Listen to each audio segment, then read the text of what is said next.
So I was running on the treadmill. I was feeling good. The coach called me over, so I got off the treadmill. He was explaining a weight training machine to me, and I'm feeling a little weird and woozy, so I'm leaning against the machine. Next thing I know, I'm laying on the floor. I'm looking up at like 4 different pairs of eyes staring at me. One of them belonged to an incredibly sexy trainer. The other one's to my mom. Oh my gosh, I was 17. It was the first time that I've ever been in a gym. I was super excited and I passed out. Yes, at that time, I did not know that I was an HSP, a highly sensitive person, and I just did not have my nutrition in check. I had probably low blood sugar. I just wasn't in tune with my body and everything that I could do at that point. And it wasn't the first time that I passed out in a gym. I remember years later working with a trainer, and I started to get to a point where I saw like tunnel vision, and I was like, uh-oh. So I was like, I gotta sit down. And then I was like, I gotta lay down. So here I am in the middle of Gold's Gym, laying on this grimy, nasty, dirty floor. And my trainer was like, let's just get you to the locker room. And I'm like, I cannot move. If I get up right now, I'm going to pass out. I'm going to collapse. So at that point, I was at least in tune enough with my body to know the oncoming signs, right? But I was just, there were so many times I was like, oh, is exercise just not for me? I want to be stronger. The big wound we always carry as a highly sensitive, as an HSP, mostly emotional, but also, a lot with our bodies too. We just feel weaker. We feel less than others. We feel like we can handle less than others. We feel like our bodies are so weak. And certainly during those times when I was passed out, after I passed out, or close to passing out, I definitely felt that that limitation, that I can't push my body that hard. I want to be stronger, but I was young and I still had a huge drive. And I just really, really had this body and this health and this vitality goal in mind that I just kept working towards. And I also learned a ton about nutrition. I made that my focus. That's what I studied in college. I wanted to figure out what I could do to feel good in my body, because I had spent so many years not feeling good in my body. My first year at UT, at the University of Texas in Austin, I took way too many classes. So I was overwhelmed, overburdened, and I was nauseous and headachy every single day. I would barely make it through the bus ride home. I would get home and I would lay down in a dark room with an ice pack in my neck because I was just feeling miserable. And it's amazing how much you can actually start to get used to and ignore. I was so used to having a headache constantly, feeling nauseous constantly. I had been working with so many doctors and nutritionists and natural health practitioners and naturopathic doctors, right? For a while, I wanted to study naturopathy because I really thought that was the path to me feeling better. I just wanted to feel good in my body, because when you don't, oh my gosh, it's like you're not inspired, you're not creative, you don't have any energy, you're dragging yourself through the day, through your life. It's just hard. But I worked on it and I studied and I learned so many things. And the piece that also helped tremendously with it was spirituality, or just learning about personal development, about mindset, about understanding and mastering my own emotions. So what I do as a coach, specifically for highly sensitives, oh my gosh, I'm so excited. I just created a whole new coaching program specifically for highly sensitive people. It is a 12-week program. I have 12 different sessions completely mapped out for you. And instead of what it is Right now, every coach kind of picks one specific niche, and I have such a hard time doing that. And I was like, well, duh. The biggest thing for us highly sensitives is that we feel like we want to dig down and focus so much on one area in our lives, right? I remember going weeks of like, I'm just gonna focus on exercise. And then another week of like, I'm just gonna focus on spirituality. And then another week, I'm just gonna focus on my relationships.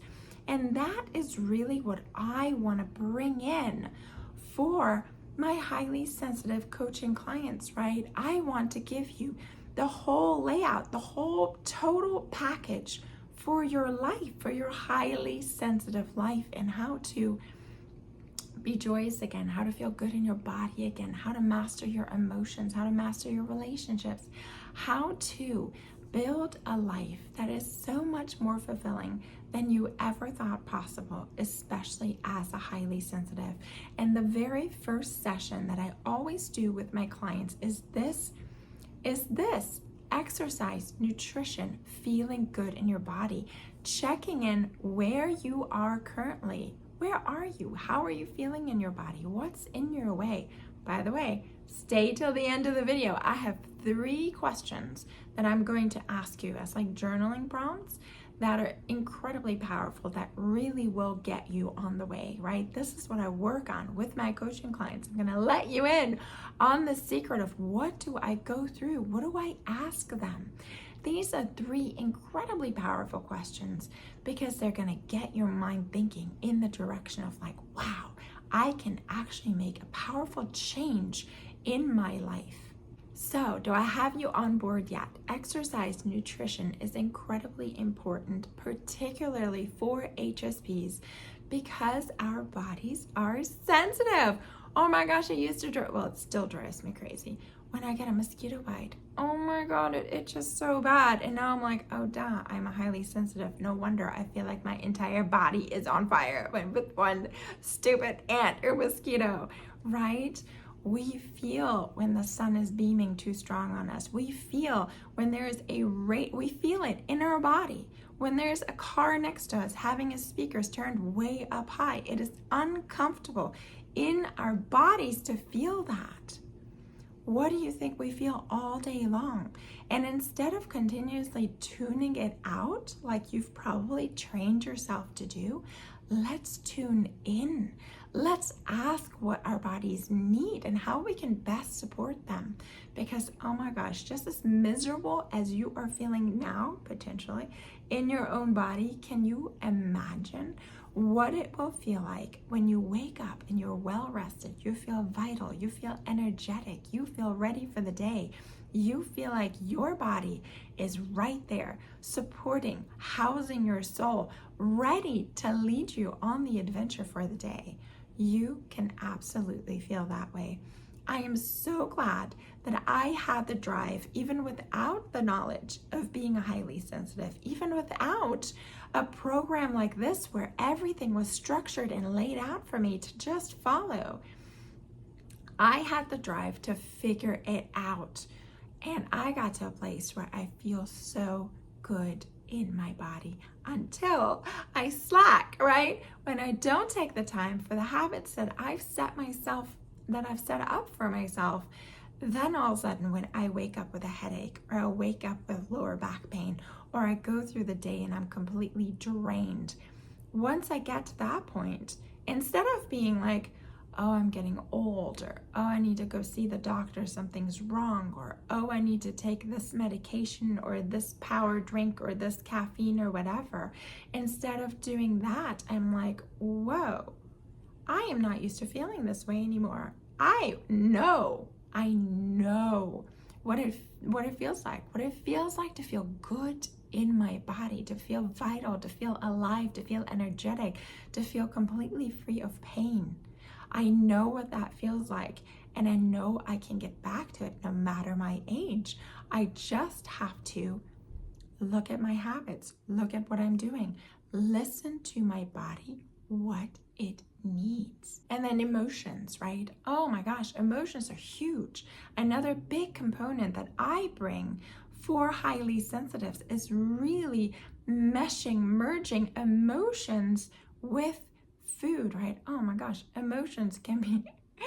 food can be so soothing for emotions, right? Oh my gosh, I used to be a big emotional eater, and sometimes I still do. I've just set up healthier options for myself, and I'm aware of it, and I don't eat as much anymore. I used to just inundate my body with just way too much at one time, which made me feel miserable, bloated, and heavy, and just miserable feeling. Emotional eating really comes back down to mastering your emotions. If you can master your emotions, then you can enjoy food, use food as nourishment for your body rather than stress your body with it, right? And even when we're not talking about emotions and how they impact food and your food intake, your choices that you make, emotions themselves can make you feel bad in your body. They can make you feel weak. They can make you feel stiff. They can make you feel achy. They can make you feel, gosh, they really bring you down. Emotions have a huge impact, and because as highly sensitives, we're so much more sensitive, in tune in our bodies. We feel things much more quickly than others who are not highly sensitive. It bugs us more, so it impacts us more. So therefore, it's even more empowering if we can figure out how to master our emotions. And if you've made it this far in the video, yay, I'm so excited. I'm gonna give you a quick little bonus. Go download it. It's the 3 most important things I think every highly sensitive needs to know about in order to live a life that is fulfilling and where they're thriving. So check it out, the 3 most important things. I think they're really important. Let me know. Check it out on my website, healingyouremotions.com/thrive. Okay, let's get back into it. I'm almost to the 3 questions. Ooh, another big thing that I do for my coaching clients, which I'm going to lay it out here. You're going to have my entire 12-session layout of my program. If you listen and watch all my videos, you're going to know exactly what I go through. But the thing that we really work on together is that we keep you from going into overwhelm, right? I know I've done that plenty of time. Oh my gosh, I love to read. So anytime there was like a new nutritional program, something I got really excited about, I would have a book and I would read it within a day and a half and then want to implement everything. And then I would get way too overwhelmed because I felt like I couldn't do everything perfectly to the T. Luckily, that was before I had a kid. Otherwise, I wouldn't even had a chance. But it's easy to get overwhelmed. It's easy to feel like, oh my gosh, I can't do everything, so I'm not going to do anything, or I don't know where to start. This is where a coach comes in to say, step by step by step by step, what's most important now? What's the first thing to implement? Let me hold you accountable for this one thing. And then we build and we build and we build. We always think we have to have it now, right? We have intense emotions. And I'm like, no, I need this to change now. Like now, like by the end of the week, like I need to feel better. Like I need this. So then I want to make this huge effort in order to change. But then you wear out pretty easily. And it's really about pacing yourself, having somebody in your corner who says, hey, you're doing the right thing. Start small. You're going to see a difference. You just got to keep going. And we're just going to build on this little by little by little. You're facing in the right direction. You can do this. Gosh, if I would have had that kind of emotional support, I wouldn't have given up on so many things so easily, especially when you're talking about changing habits. That was usually something that was fairly easy for me because I was like, I don't care what it takes. I need a change. I don't care what it takes. I don't care what I need to change.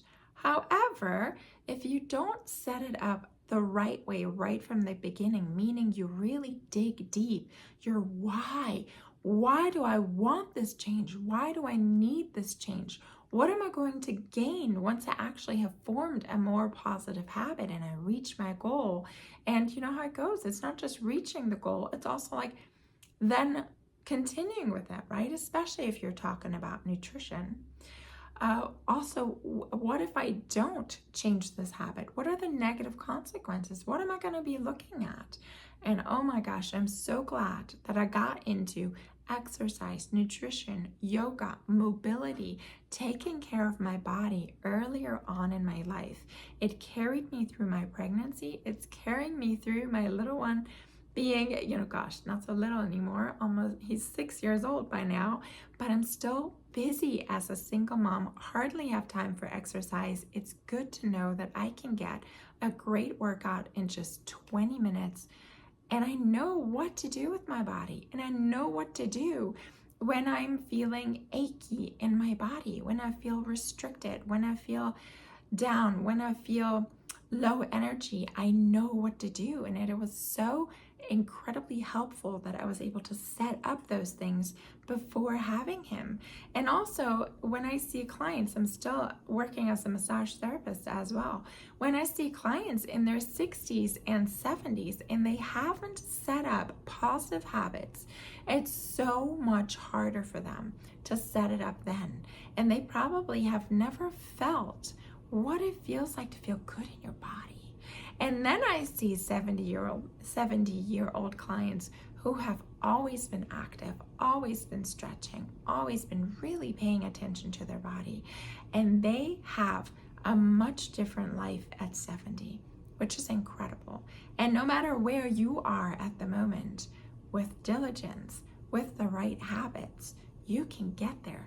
You can feel better in your body. Oh my gosh, especially if you combine, exercise, mobility, stretching, breath work, and nutrition, right? The right nutrition, detoxing, and then the right emotions. Oh my goodness, you can feel so much better in your body. You really, really can.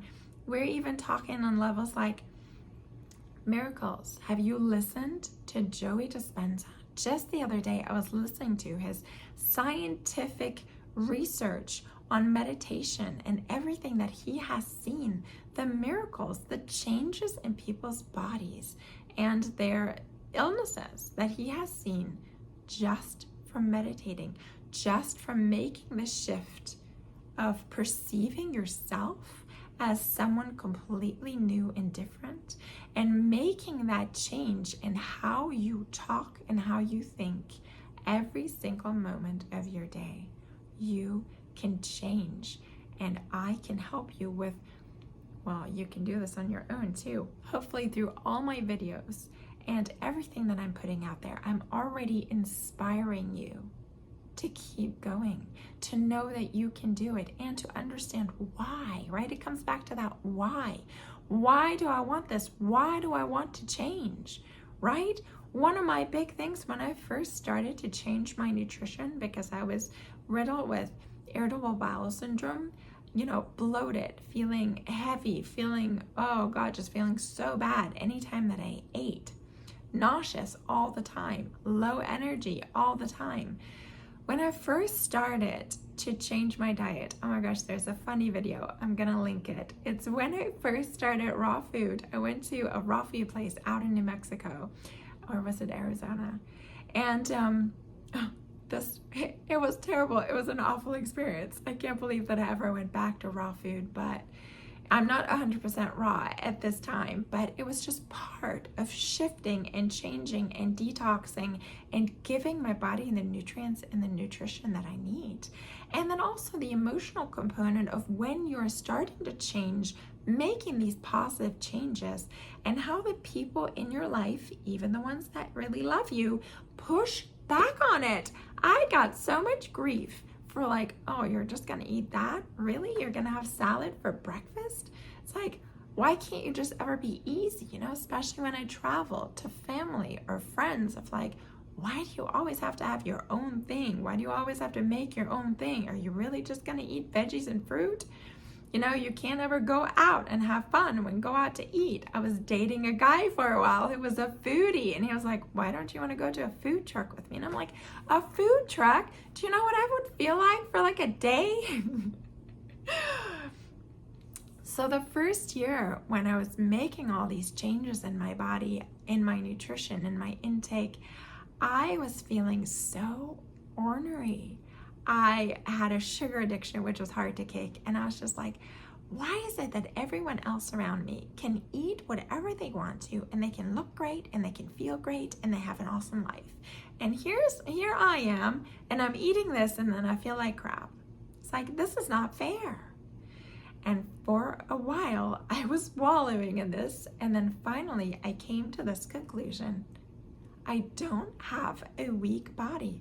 I am a Ferrari. I'm a Ferrari. I can't just put in crappy gas into my Ferrari and then expect it to run, right? A Ferrari is a beautiful, finely tuned machine. And so is your body as a highly sensitive. You will get so much out of this highly sensitive body. It's incredible when you start to be in tuned and you want to feel all these wonderful things around you, and you don't have to drown out the noise and the pain anymore. You can actually let yourself feel. It's incredible. So let's get to it. The 3 questions that I'm just gonna give to you that I usually work on with my clients, but I'm gonna give these to you to go ahead and start you down this path, because I want you. This is my goal, whether you work with me or not. I want you to feel good. I want you to feel good in your body, because I want you to positively contribute to your family, to your little one, and also to the world, right? If you can feel good in your body, you'll be much happier. You'll be much more inspired. You'll be wanting to contribute to this planet. And I believe that we can shift this earth into much more beauty and kindness and understanding. So here's your question number 1 that you get to journal on. What is currently getting in your way of experiencing the health, vitality, energy that you'd really like to feel? What is getting in your way? And just go ahead and write down anything, even if it sounds silly, or if it sounds like, oh my gosh, I can't believe this sounds like I'm complaining, or I feel like I'm arguing for my limitations, right? What is getting in your way? What do you think the issue is? And probably a big one for me always was and is time. Gosh, we don't have enough of it these days. And I'd like to tell you, you're gonna have to decide that this is incredibly important. Always, when I'm not feeling good, I'm like, oh, without your health and your body feeling good, you can't do anything. You can patch it up and like drag yourself through the days for a while until you get hit with a cancer diagnosis, or until you have something more severe of an illness going on, or some kind of chronic condition, So catch it before then. Make the decision that it's gonna be important. So write down anything that you think is getting in your way, right? Is it your schedule? Is it how your spouse, or what your kids need? Or is it your work? Or are you just too drained? Or it's like all these things. Write down everything that you think is keeping you from experiencing the health and vitality that you desire. Number 2, we're gonna dive deep. You ready? What are your beliefs about your body, about food, nutrition, what you put in your body, about exercise? Make a point for each of these. What are actually your beliefs? I believe my body is too sluggish right now, or I believe my body is not as thin as I want it to be, or I believe my body takes a long time to heal, or I believe my body is too weak or broken. Whatever it is, whatever comes to your mind when you're like finishing that sentence. I believe it's really hard to eat clean food. I believe clean food tastes really nasty. I believe it's too time consuming and too expensive to eat healthy. Whatever comes to mind. Because once you identify beliefs, gosh, everything in our lives operates on beliefs, right? We have emotions, then we have beliefs, and then we take actions on those beliefs. But so many times we don't consciously think about our beliefs. So what we're doing here, we're taking a moment to be conscious of what you're actually believing to be true. Because once it's out in the open, once you see it on paper, you can be like, oh, do I really believe that? Is this belief serving me? What would it be a belief that would serve me more? What would I have to believe in order to take a more positive action? What would it take for me to believe that? So there's so many things we can do to play and shift with these beliefs and to get you over the hump, right? These beliefs really show you where you're blocked, where you're stuck. Number 3. Oh yeah, one more thing about beliefs. Beliefs is really how we start to change your habits, because once we figure out what you're believing, because if your body, if your brain still believes that this old habit serves you in some way by getting you closer to pleasure or getting you away from pain, you're going to continue this habit. But once we get down to what you're believing, then we can, from the back end, change the fuel that you're giving any kind of habits. Then when you change a habit, it's going to be easier to change the habit and much easier to keep going with the habit. Yeah? Okay, number 3. Question number 3, the last one, empowering question, right? Where do you want to go? How do you want to feel? Right? What do you think is possible for you and your body? And also just what would even seem impossible, right? What would be like a miracle if you had a magic wand and you could just go and just have your body looking, feeling, being whatever you want? What is it? What is it that you truly desire? What would that be like? Can you just like close your eyes and just fantasize for a moment? Because once you kind of have that goal, that desire, and you activate that within you again, this is going to pull you into so many more positive habits.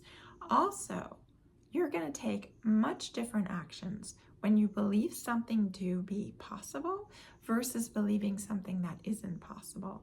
And it really breaks my heart when I see people who are on so many different medications and they have just accepted their fate, that their body is just always going to feel like crap. It's just always going to feel bad. This is just my lot in life. I'm just going to have to do that. And I'm not a doctor. I can't speak for everyone, but I do believe that we're meant to feel good in our bodies. And I do believe that there's so many things that you can do in order to maximize your potential and feel as good as possible in your body, right? So much that you can do with meditation, breath work, exercise, nutrition, your emotions, the way that you approach your life. I remember, gosh, what is it called? I want to say this documentary. I wonder if it's still up somewhere. It's called Sick, Fat, and Nearly Dead, something like that. Oh my goodness, I'm going to have to find the actual title and like add it to this video. It's something like that, like Sick, Fat, and Nearly Dead, something like that. It's a documentary on a guy who is on many different medications, just feeling horrible in his body. And he's going through, I want to say it's just a 30-day cleanse, a juice cleanse of just juicing every day. And the changes that he's making, and he's working with his doctor. And even in the documentary, you see him going to his doctor and like seeing the changes. Even just stories like that is incredible to me. There's so many things you can do. And I've been interested in healing cancer naturally for so long, and just all the stories that I have come across, right? Right now, Chris Wark is also having his program. He's airing it right now for free, so I'm listening to it again. And it's just so uplifting and so inspiring when you hear that people have healed their bodies just by a shift in their perspective, in their nutrition or intake, right? And how they're handling their body and their life. There's so much evidence out there, and there's so much that you can do and that you can change. So, for this third question, write down, what is your dream? How do you want to feel in your body? And then leave me a comment below. Let me know what was most helpful in this video and share it. Share it with anybody who you love and care about and who's been struggling with any kind of, bodily ailments, not feeling good, being highly sensitive. There is an incredible life waiting for you. Being highly sensitive is really incredibly empowering once you understand how to handle it. Okay, now go ahead and watch my next video. This is the session number 2 of 12 that I usually do with my coaching clients in this brand new coaching program. And it's all about reconnecting you to your soul's mission. We all need a little bit of that.